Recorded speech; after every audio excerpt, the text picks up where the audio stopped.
what made you decide to move over to YouTube? Because obviously you come from the TV world.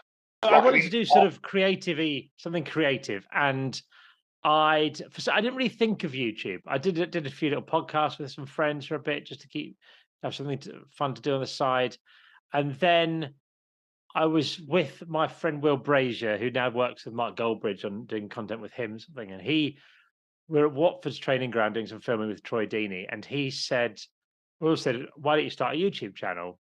And I said, "Well, I think I'm probably a bit old for that," because in my head, YouTube was like kids, yeah, and if you wanted to learn how to wire a plug or something like that. I mean, I've never wired a plug in my life. I don't know why I keep using that as an example, but so that's what I use YouTube for. But then he said, I'm not being rude, but I know what it's like being an 18-year-old starting uni because every September there's 50,000 vlogs of it." He goes, "I don't really know what it's like being a middle-aged man," or something. So I went, well, okay. exactly.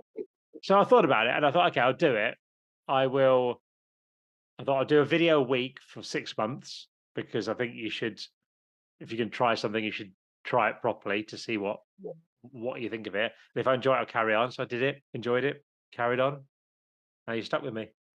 Yeah.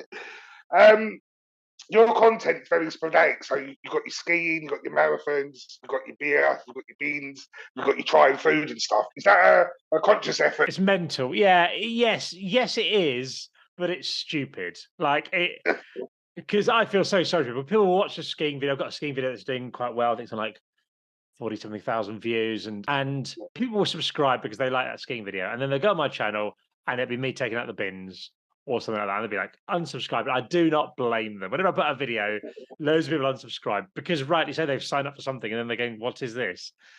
So I think it's the hardest way to grow a channel because you've not got a niche, but you build a particularly strong connection with the people that you do bring along with you, I think, because they're there for you, whatever it is you're doing. I think I should be more sensible at it because it's become more of my job. I was always like, I don't really care about the views, which I genuinely don't. If I put up a video and it got 1,000 views or it got 100,000 views, it doesn't affect me in the slightest. Like honestly, I know people probably don't believe that because it's no reflection of the quality of what I've done.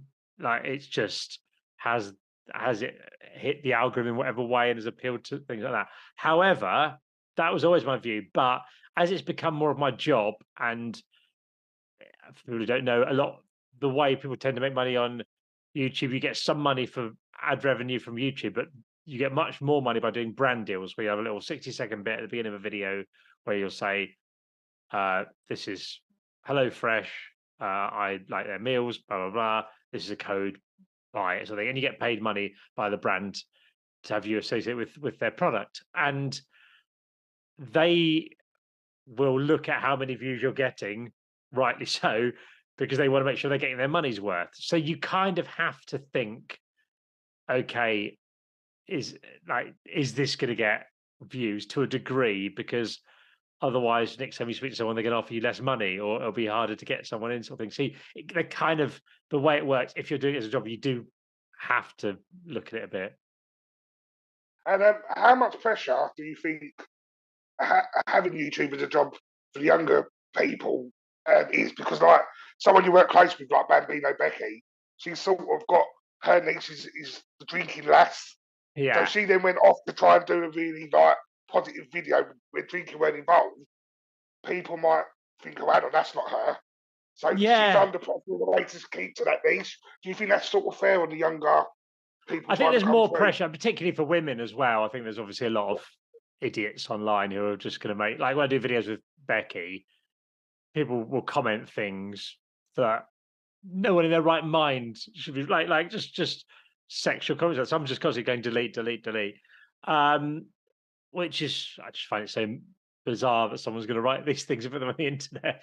But I think there's pressures for young people that I didn't have growing up before. Really, there was the internet. I didn't really use the internet until I was 18. Didn't know it existed really until I was 18. So I think there are different sort of pressures in that respect. But then it works the other way as well, in that there's a lot less financial pressure when you're young. You can live.